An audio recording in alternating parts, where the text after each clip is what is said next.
The harsh glow of my laptop casts shadows across my cramped dining table as I squint at another spreadsheet. 14 hours at the office wasn't enough to finish the Henderson portfolio. So here I am, midnight approaching, still working while the rest of Boston sleeps. I massage my temples, trying to focus on the numbers that have begun to blur together. My apartment is quiet except for the occasional hum of the old refrigerator. It's mod stone bedroom when I could afford to, aging appliances when I could manage newer, but these sacrifices have a purpose. Family comes first. Always has. My phone vibrates against the table, Madison's name lighting up the screen. Despite the exhaustion weighing on my shoulders, a smile tugs at my lips.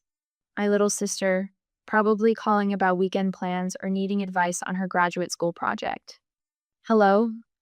I answer, my voice warm despite my fatigue. Instead of Madison's voice, I hear the unmistakable sound of glasses clinking, laughter bubbling, music playing in the background. A party. My grip on the phone tightens. Hello, Madison? I try again, louder this time. The noise continues, no response. Must be a pocket dial. I'm about to hang up when I hear my name cut through the background chatter.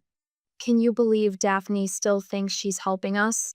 Madison's voice, clear and cutting. I freeze, the words hanging in the air between us, though she doesn't know I'm listening.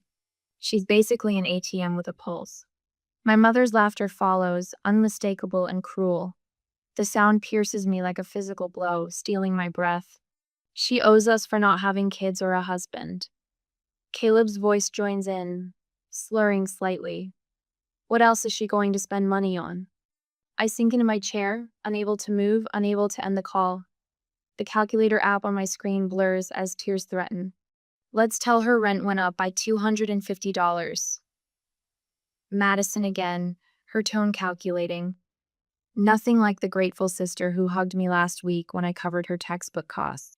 Get her to cover utilities and my spa days too. Mom's voice now, greedy and confident. Mom, who I've been paying $1,450 in rent for every month, who told me last week about her medical expenses that I covered without question. The worst part comes last, spoken by Madison with such casual cruelty it makes my stomach turn. It's so easy to guilt her, she always folds. My hand trembles as I grip the phone. I can't seem to hang up, can't stop listening to this nightmare unfolding in real time. Tears slide silently down my cheeks, landing on the spreadsheet where I've been calculating how many more months until I can finally start my emergency fund again. The memories flood in unbidden. The vacation to Maine I canceled 3 years ago when Caleb had his emergency tuition shortfall.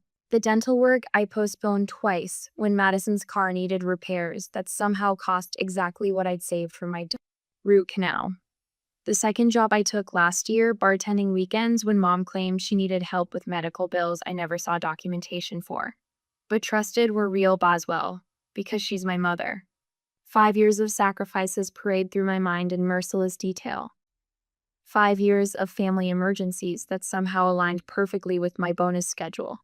5 years of their grateful faces, now revealed as masks hiding contempt.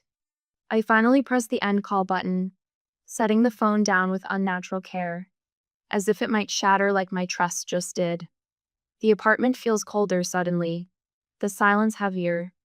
I wipe the tears from my face with the back of my hand. My posture straightens almost of its own accord. Something shifts inside me past the hurt, past the betrayal. A calm clarity emerges. I've spent years analyzing financial data, finding patterns others miss. How did I miss this? I pick up my phone again, my fingers steady now as I type. Hey, I think my phone glitched weird signal just now. Everything okay? The response comes quickly. All good, just having dinner with Mom and Caleb. Talk tomorrow? No mention of a party. Another lie, so effortless it's chilling.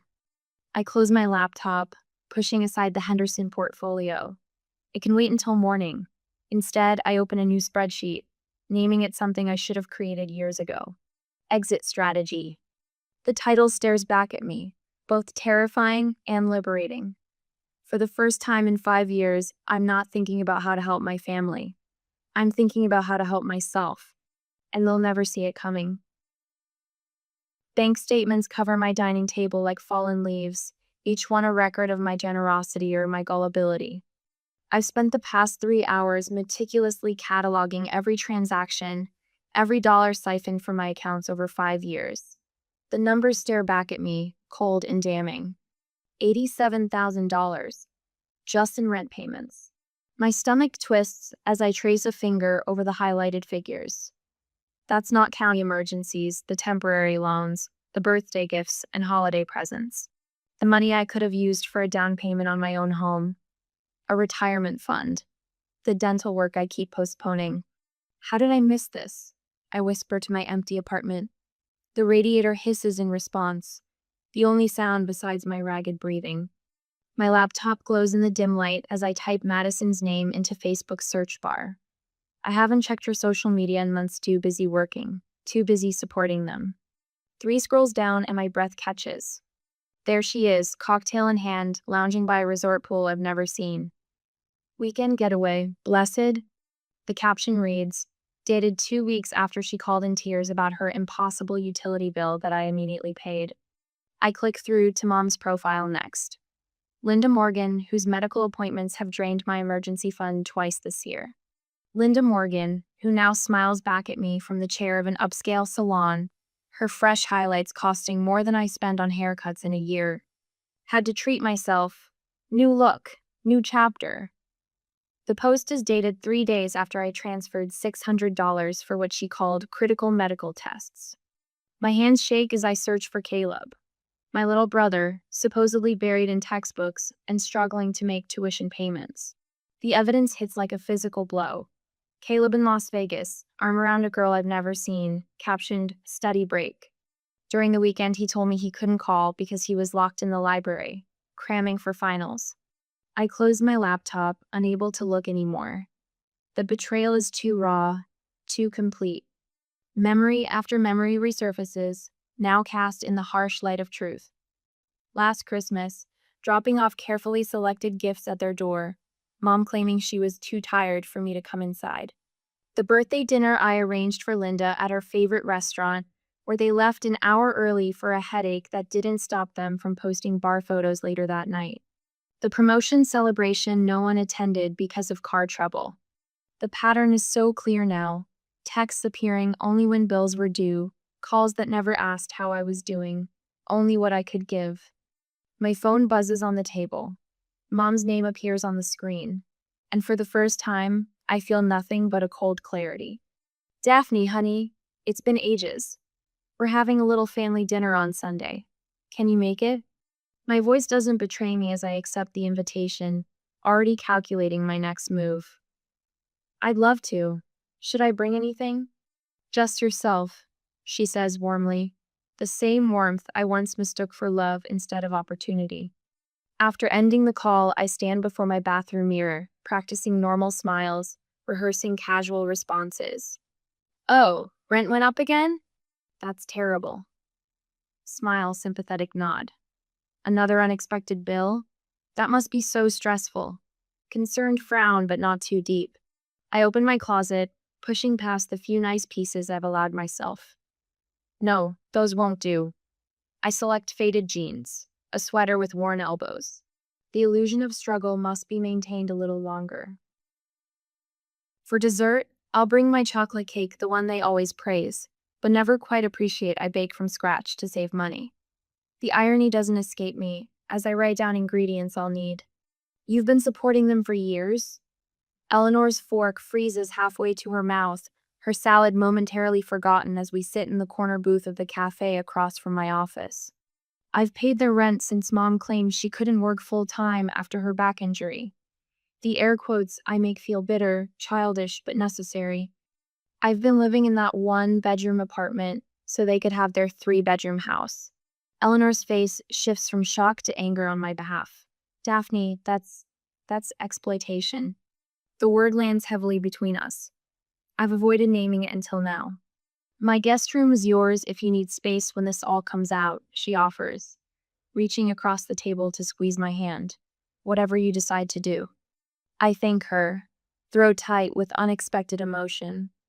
Having someone firmly in my corner feels foreign, precious. Later that afternoon, Michael from accounting stops by my desk. He survived his own family betrayal 3 years ago, parents who remortgaged their house in his name. He recognizes the signs in me. Remember, setting boundaries isn't cruel, he says quietly. It's the most honest thing you can do for everyone involved.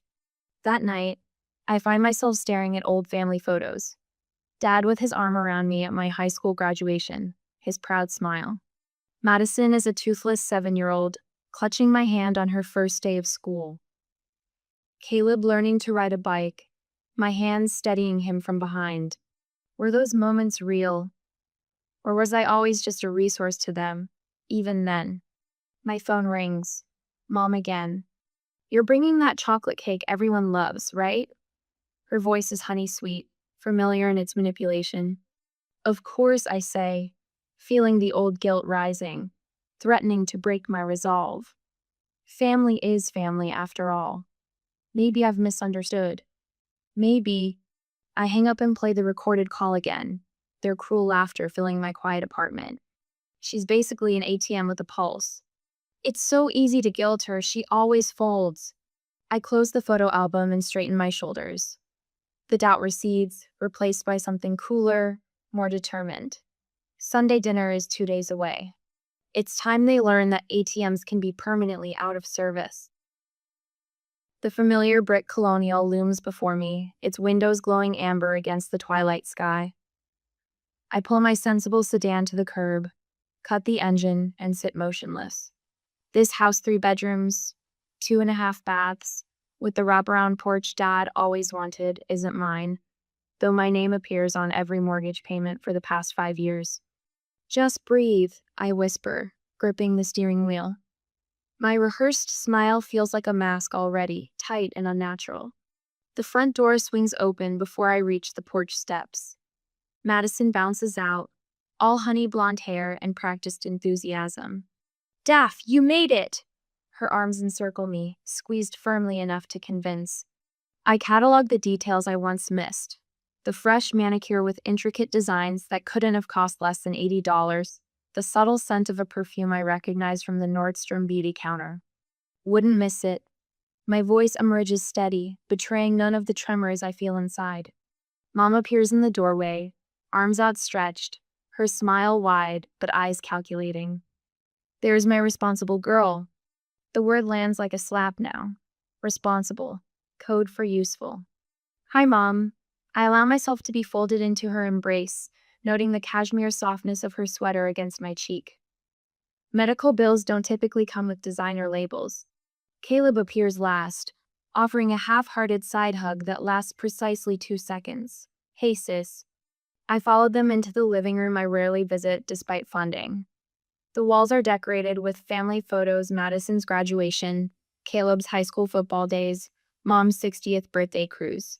I scan for evidence of my existence, but find nothing more recent than my college graduation. 10 years erased, except for my financial contributions. Is that a new television? I ask, gesturing toward the sleek 65-inch screen dominating the wall. Last month, Caleb had texted about being unable to afford his textbooks. Oh, that old thing? Mom waves dismissively. Black Friday deal. Practically gave it away.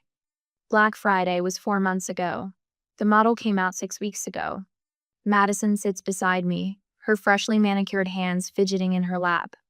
French tips with tiny crystals catching the light. The same hands that typed, barely making ends meet in last week's text message.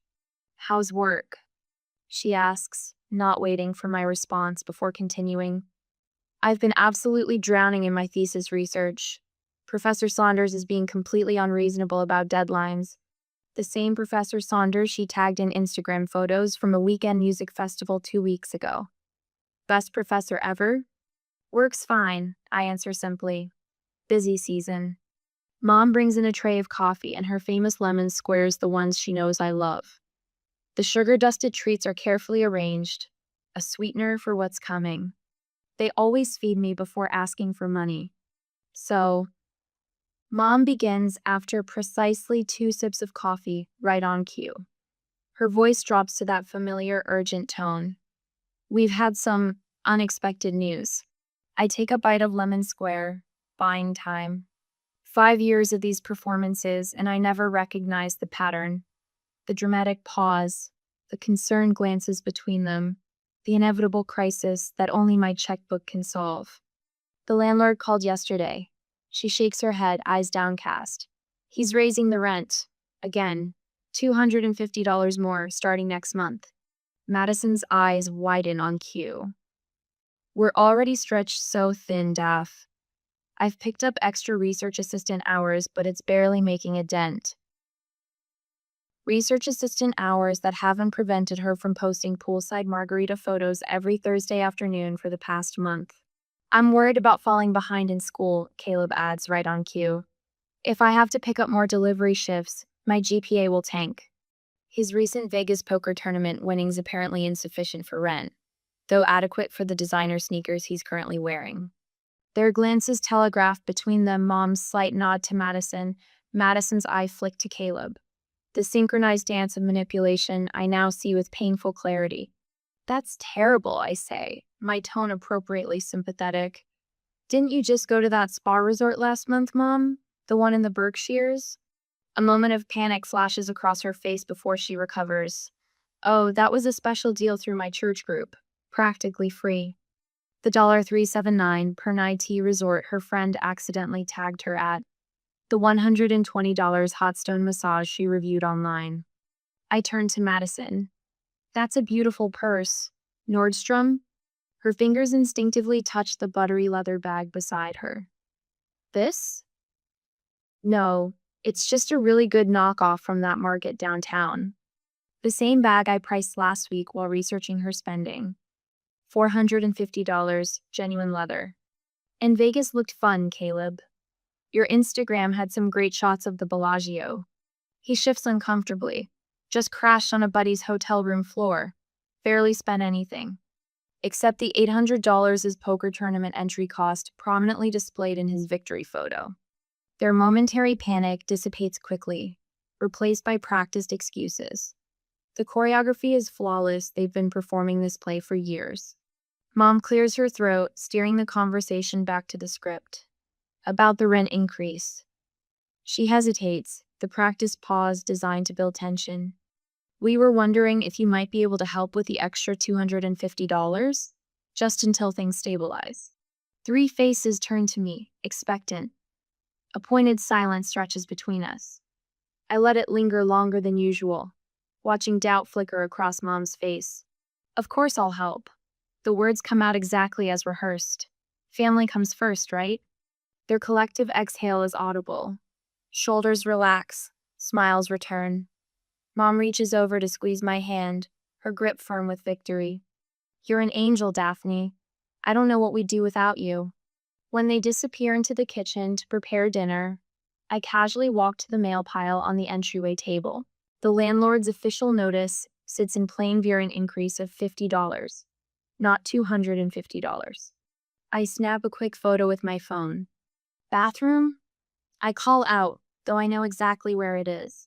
Down the hall, honey. Mom answers from the kitchen. Instead, I slip into her bedroom, quickly photographing the bank statement carelessly left on her nightstand. The spa charges are highlighted in yellow. Mom's way of tracking business expenses for tax write-offs she doesn't qualify for. Back in the dining room, I position my phone casually on the table. Voice memo recording as Mom returns with a roast that cost more than the groceries in my refrigerator. To family, Mom says, raising her glass. To family, we echo, and I smile, knowing this performance is almost over. Sometimes revenge doesn't require confrontation. Sometimes it's simply about gathering evidence until the truth becomes undeniable even to yourself. The clock on my laptop reads 11:59 p.m. Rent is due at midnight. My fingers hover over the keyboard. The payment form filled out to the last digit $1,450 that will drain my account yet again. The cursor blinks over the submit payment button, waiting for the click that's come automatically for 5 years. But tonight, something has changed. I think of the recording saved on my phone ATM with a pulse, and close the laptop with a soft click that sounds like freedom. I power off my phone completely and place it in my nightstand drawer, burying it beneath a novel I haven't had time to read. The silence in my apartment feels strange, almost uncomfortable. For the first time in years, I am unreachable to them. Madison's first text arrives at 6:22 a.m. Hey, rent's due today. By noon, Mother's message appears. Landlord called about the payment. Everything okay? By 3 o'clock, Caleb joins the chorus. Mom's really stressed about the rent. Call her as soon as possible. The evening brings escalation. Where's the money, Daphne? We're counting on you. And finally, as midnight approaches again, if you don't pay, we'll be evicted. How could you do this to us? I watch the messages accumulate on my reactivated phone, each one stripping away another layer of their performance. The pretense of care dropping away with each passing hour, revealing the naked desperation beneath. I'd like to change all my account passwords and set up additional security measures, I tell the bank representative. Her name tag reads Janice, and her eyes widen slightly at my comprehensive list of requests. 2 hours later, I walk out with new cards, new pins, new online credentials, and the unsettling knowledge that Madison had attempted to access my savings account last Christmas, something the bank had flagged but never reported to me. That afternoon, I methodically work through my list. I remove my credit card from our shared Netflix and Hulu accounts. I call the electric company to confirm I'm not listed on my mother's utilities, despite having paid them for years.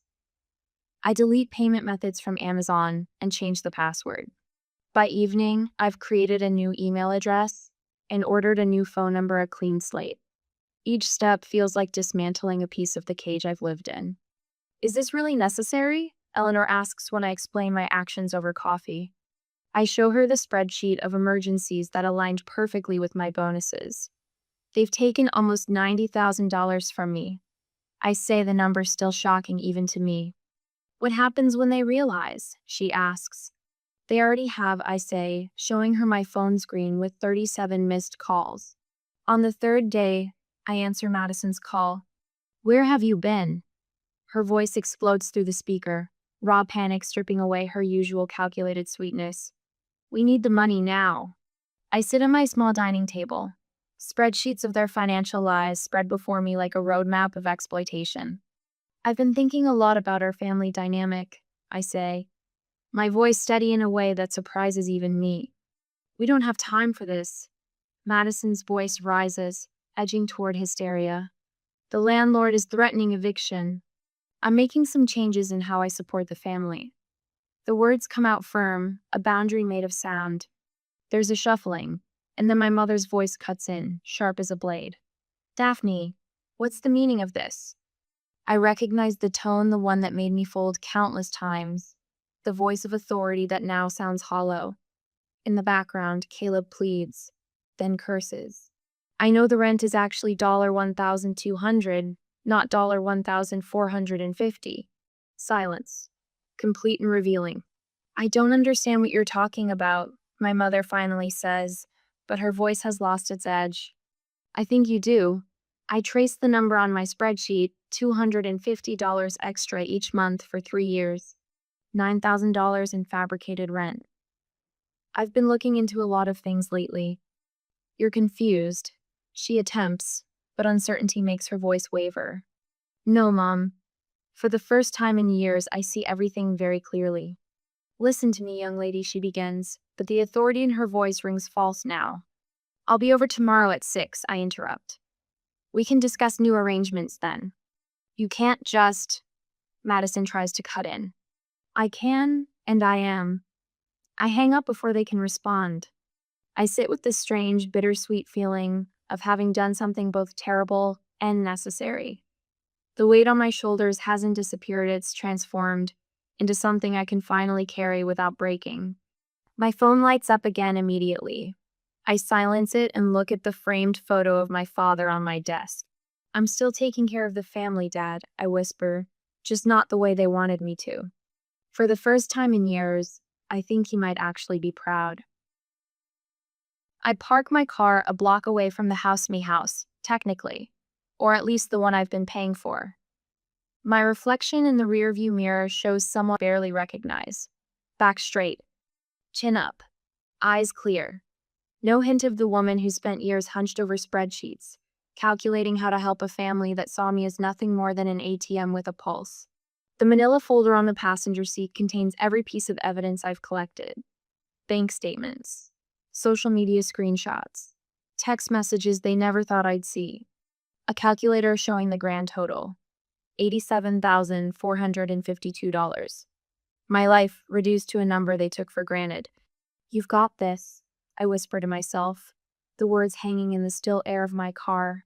The walk to their front door feels like crossing a threshold between my old life and whatever comes next. Through the window, I can see them pacing.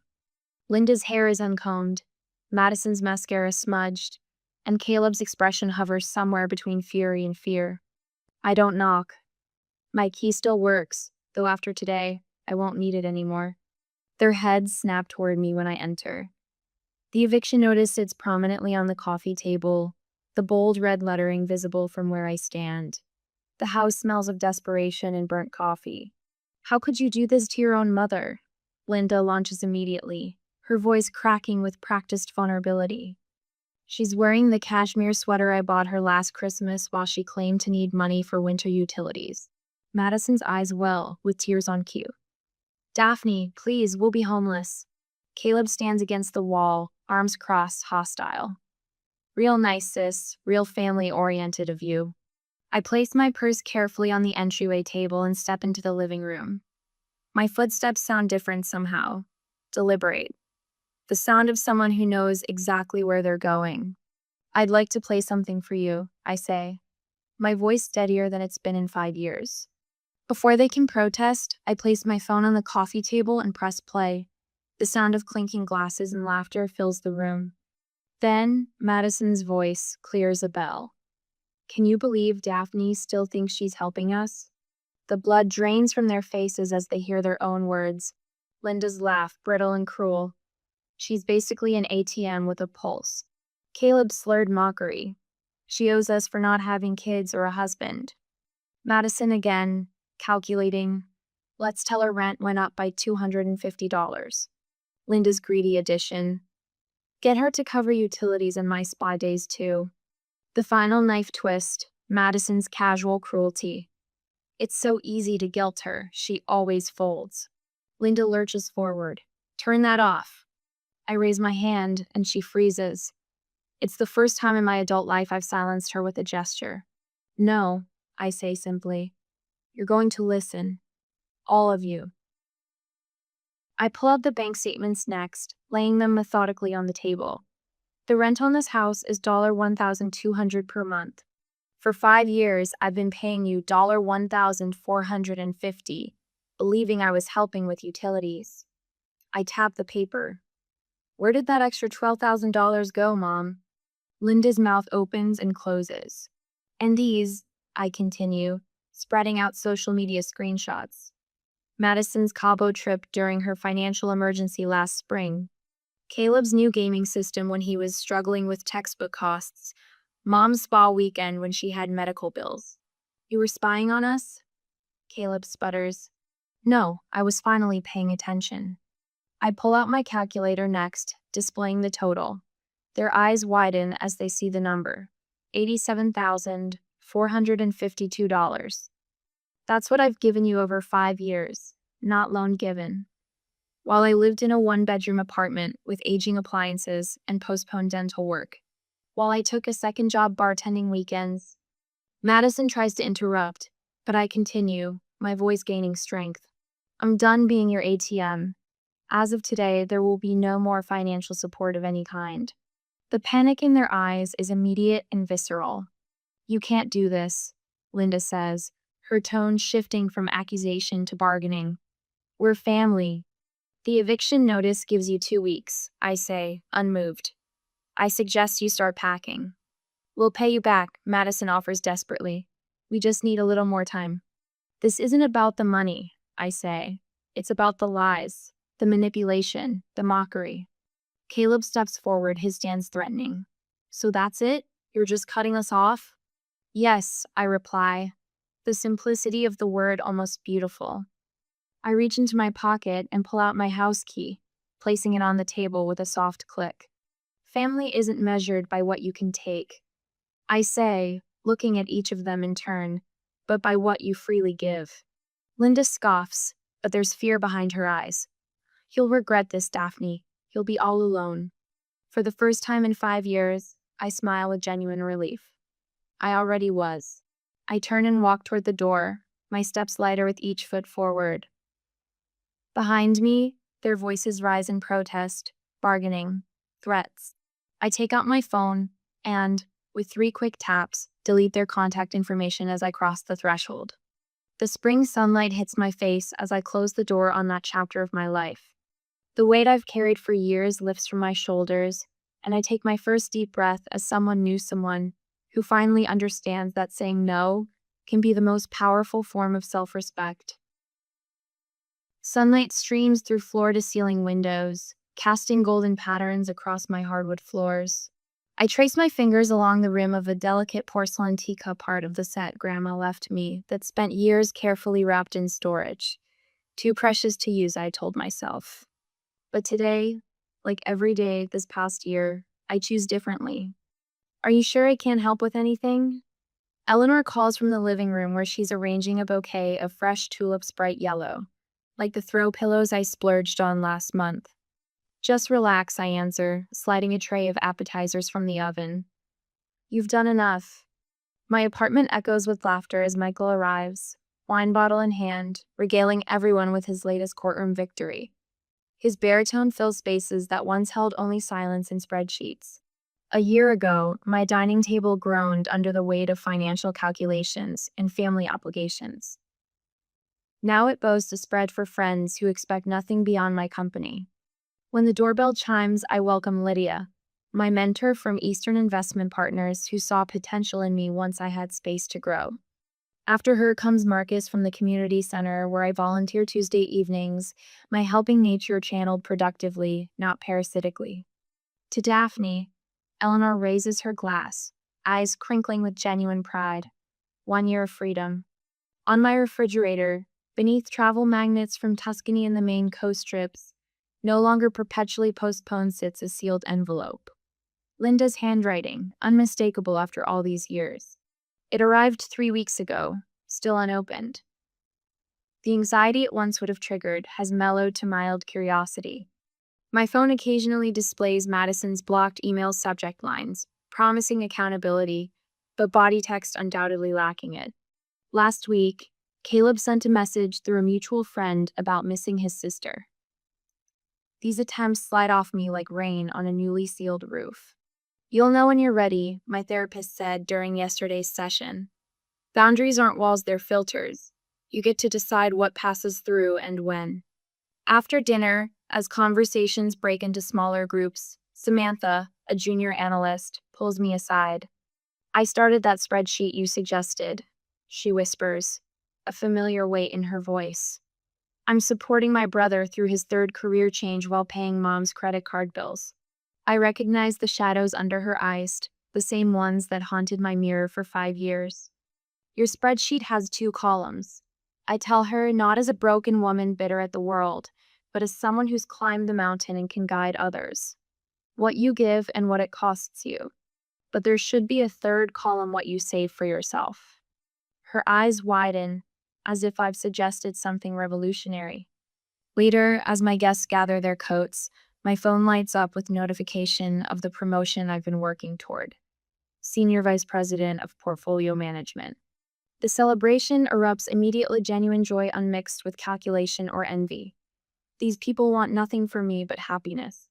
On my balcony after everyone leaves, I watch the sunset paint the Boston skyline in amber and purple. My emergency fund is robust, retirement accounts recovering, and next month I'll make my first contribution to a scholarship for students who lost parents young. I open my journal, fingers tracing the leather cover worn smooth by nightly reflections. Today marks 1 year of freedom. I choose to help, not to be used.